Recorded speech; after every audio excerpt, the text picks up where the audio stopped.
breaking news coming in. Interpol Secretary General Jurgen exclusive on Gurpatwant Singh Pannoon. Jurgen says Interpol does not allow action on political, religious, military ground. The option of appeal against a decision to not issue red corner notice remains. Whether to allow Russia to be part of Interpol or not is something that will be on the table when 195 countries and their delegates meet for the 90th General Assembly? No, I mean, we are also discussing our international police cooperation in light of this conflict. But this is also an issue? In light of this conflict. Right. And of course, but again, Interpol's principle is neutrality, it is independence. We are a technical police organization. We have to focus on that part.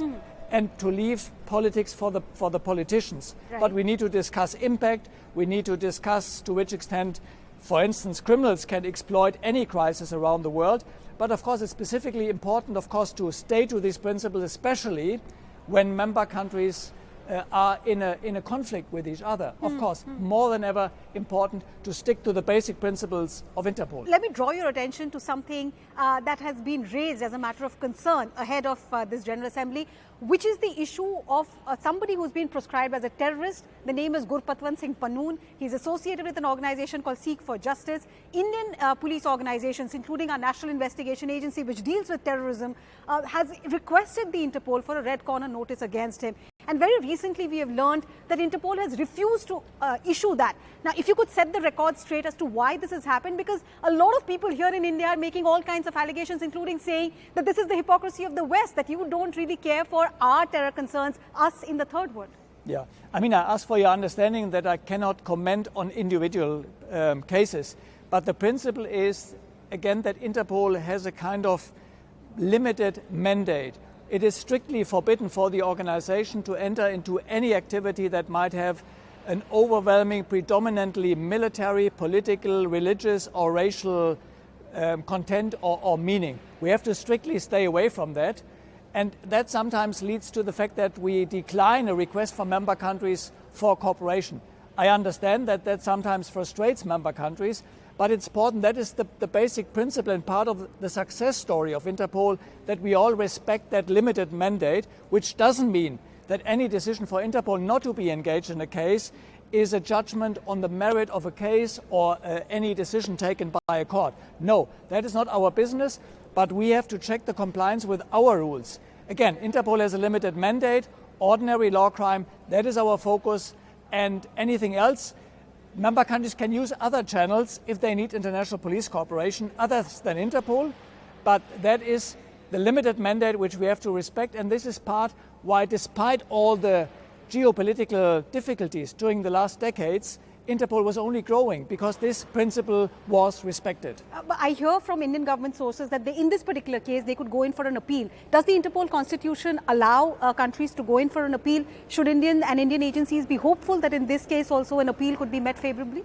I mean, we have a certain mechanism, of course, in place that member countries can be heard. We have a mechanism in place also that subjects of a notice, for instance, can reach out to an appeals body and can challenge the decision taken by Interpol to publish a notice. That framework exists and, of course, is being used. Yes, of course.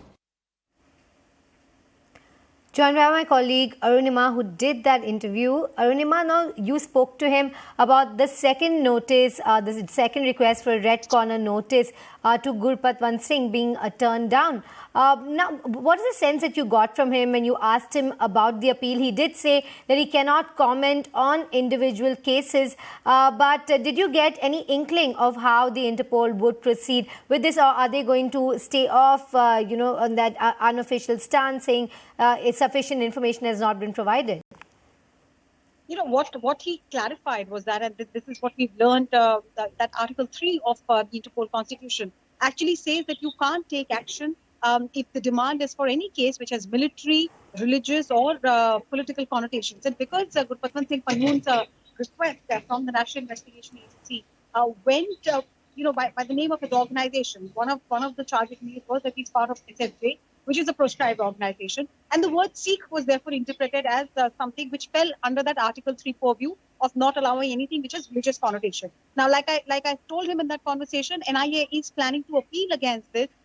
Whether that appeal will give them specific about the individual crime that he's accused of, and that would be enough to meet the Interpol's criteria. That is what the sticking point is right now. But he did assure that there are enough provisions within the Interpol constitution to allow an appeal, not just by Indian government, but perhaps even by Gurpatwant Singh Pannoon. So it's a long-drawn process from here on. Thank you for keeping us up to speed, Arunima. We'll leave it at that and slip into a very short break.